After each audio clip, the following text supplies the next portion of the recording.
No. Say no to ULIP. नमस्कार. अनेक insurance एजंट्सकडून ULIP प्लॅनमधील मॅच्युरिटीच्या अमाऊंटवर तुम्हाला टॅक्स भरावा लागणार नाही असं सांगितलं जातं. हे पूर्णपणे खरं नाही. जर समजा तुमचा युलिप प्लॅनचा वर्षाचा प्रीमियम 2.5 लाख रुपयांपेक्षा जास्त असेल तर जसा म्युच्युअल फंड्समधील प्रॉफिटवर तुम्हाला कॅपिटल गेन टॅक्स भरावा लागतो, अगदी तसाच आणि तेवढाच कॅपिटल गेन टॅक्स तुम्हाला युलिप प्लॅनमधील मॅच्युरिटीच्या अमाऊंटवरही भरावा लागतो. आणि समजा एखाद्या गुंतवणुकीतून आपल्याला जास्त फायदा होत असेल तर मग टॅक्स भरायला हरकत काय आहे? फक्त टॅक्स भरावा लागेल म्हणून आपण आपलं नुकसान का करायचं? युलिप प्लॅन्समध्ये तुम्ही प्रीमियम पे केल्यानंतर त्याच्यामधून एजंटला 5% अपफ्रंट कमिशन पे केलं जातं. या उलट म्युच्युअल फंड्समध्ये अपफ्रंट कमिशन पे केलं जात नाही. युलिप प्लॅनचा एक्सपेन्स रेशिओ हा म्युच्युअल फंडच्या तुलनेत खूप जास्त असतो. त्यामुळे नॉर्मली म्युच्युअल फंड्समधून युलिप प्लॅनच्या तुलनेत जास्त चांगले रिटर्न्स मिळतात. समजा आपण म्युच्युअल फंड आणि युलिप प्लॅन दोन्हींमध्ये महिन्याला 10,000 रुपये गुंतवणूक करतोय. म्युच्युअल फंड्समध्ये सगळी 10,000 रुपये ही आपली गुंतवणूक असेल. युलिप प्लॅनमध्ये इन्शुरन्स प्रीमियम आणि इतर खर्च वजा केल्यानंतर जी शिल्लक राहील ती आपली गुंतवणूक असेल. आपण असं समजूया, इन्शुरन्स प्रीमियम आणि इतर खर्च 2,000 रुपये वजा केल्यानंतर 8,000 रुपये ही आपली गुंतवणूक असेल. समजा ही गुंतवणूक आपण सलग 20 वर्ष तशीच सुरू ठेवली आणि म्युच्युअल फंड्समधील आपल्या गुंतवणुकीत वर्षाला ॲव्हरेज 14% हिशोबाने वाढ झाली आणि युलिप प्लॅनमधील गुंतवणुकीत वर्षाला ॲव्हरेज 12% हिशोबाने वाढ झाली, तर 20 वर्षांनंतर आपल्या म्युच्युअल फंडमधील गुंतवणुकीची व्हॅल्यू साधारणतः 1,30,00,000 रुपये एवढी असेल. तर युलिप प्लॅनमधील गुंतवणुकीची व्हॅल्यू साधारणतः 79,00,000 रुपये एवढी असेल. आपला युलिप प्लॅनचा वर्षाचा प्रीमियम 2.5 लाख रुपयांपेक्षा कमी असल्यामुळे युलिप प्लॅनमधील गुंतवणुकीत जी वाढ झालेली तिच्यावर आपल्याला कॅपिटल गेन टॅक्स भरावा लागणार नाही. 20 वर्षात महिन्याला 10,000च्या हिशोबाने आपण युलिप प्लॅन आणि म्युच्युअल फंड दोन्हींमध्ये प्रत्येकी 24 लाख रुपये गुंतवणूक केलेली.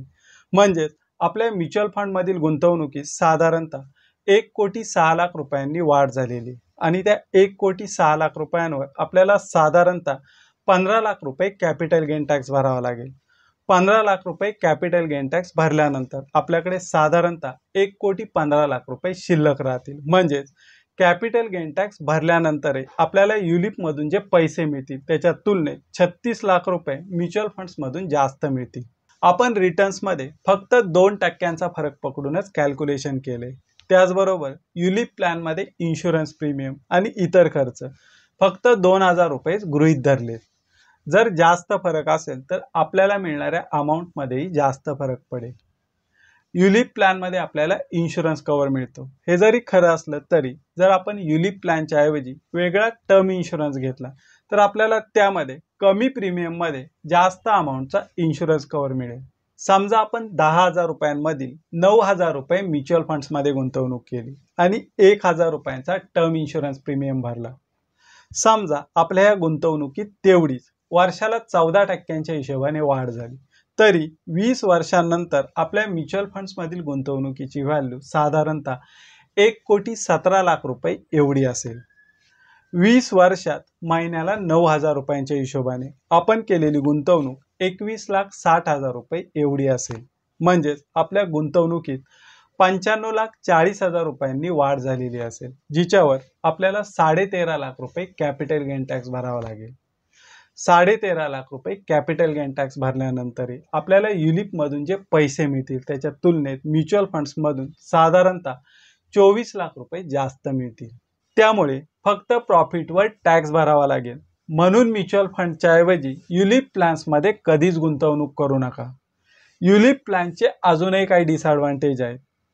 म्युच्युअल फंड्समध्ये ELSS म्युच्युअल फंड सोडून बाकी म्युच्युअल फंड्ससाठी नॉर्मली 1 वर्षापर्यंतचा लॉक इन पिरियड असतो. परंतु हा लॉक इन पिरियड पूर्ण व्हायच्या अगोदरही तुम्ही विड्रॉल करू शकता. फक्त विड्रॉलच्या वेळेला तुमच्या इन्व्हेस्टमेंटची जी व्हॅल्यू असेल त्याच्या 1% तुम्हाला एक्झिट लोड पे करावा लागतो. समजा तुम्ही गुंतवणूक केल्यानंतर 1 वर्षाच्या आतमध्येच विड्रॉल करत आहात. ज्या दिवशी तुम्ही विड्रॉल करत आहात त्या दिवसापर्यंत तुम्ही 1 लाख रुपये गुंतवणूक केलेली, तर तुमच्या गुंतवणुकीच्या व्हॅल्यूमध्ये 10,000 रुपयांनी वाढ झालेली.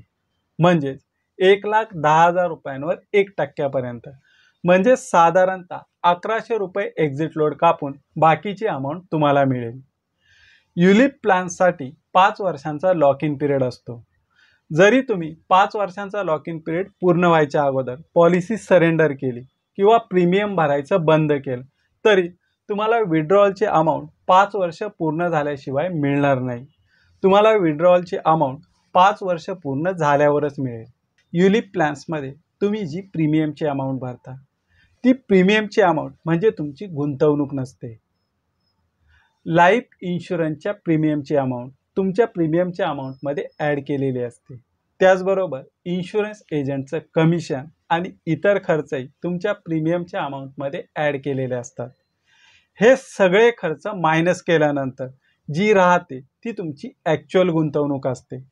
तुम्हाला जे युनिट्स मिळतात ते त्या अमाऊंटवर मिळतात. तुम्हाला जे रिटर्न्स मिळतात ते त्या अमाऊंटवर मिळतात. नॉर्मली युलिप प्लॅन्समध्ये इन्शुरन्स कवरच्या प्रीमियमची अमाऊंट खूप हाय असते. त्याऐवजी जर तुम्ही वेगळा टर्म इन्शुरन्स घेतला आणि म्युच्युअल फंड्समध्ये इन्व्हेस्टमेंट केली तर तुमच्याकडे सफिशियंट अमाऊंटचा इन्शुरन्स कवर असेल आणि तुम्हाला तुमच्या इन्व्हेस्टमेंटमधून चांगले रिटर्न्सही मिळतील. म्युच्युअल फंड्समध्ये स्कीमचा पोर्टफोलिओ म्हणजेच त्या स्कीमची गुंतवणूक, स्कीमचा एक्सपेन्स रेशिओ, स्कीमचा परफॉर्मन्स याची क्लॅरिटी अगदी सहज मिळते, जी युलिप प्लॅन्समध्ये मिळत नाही. म्युच्युअल फंड्समध्ये समजा गुंतवणूक केल्यानंतर एखादी स्कीम चांगली परफॉर्म करत नाही असं तुम्हाला वाटलं तर तुम्ही तुमच्याकडे असलेल्या त्या स्कीमच्या युनिटचं रिडम्शन करून तुमची इन्व्हेस्टमेंट दुसऱ्या स्कीममध्ये सहज फिरू शकता. युलिप प्लॅन्समध्ये एका स्कीममधून दुसऱ्या स्कीममध्ये इन्व्हेस्टमेंट फिरवताना काही मर्यादा येतात. तुम्हाला जर इन्कम टॅक्समध्ये एक्झम्पशन घ्यायचं असेल तरी तुम्ही युलिप प्लॅनच्या ऐवजी ELSS म्युच्युअल फंड्समध्ये गुंतवणूक करू शकता.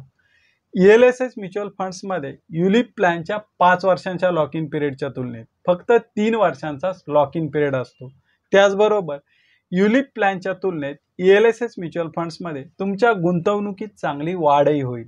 तर पुन्हा भेटूया अशाच एका नवीन माहितीपर व्हिडिओसह. तोपर्यंत धन्यवाद.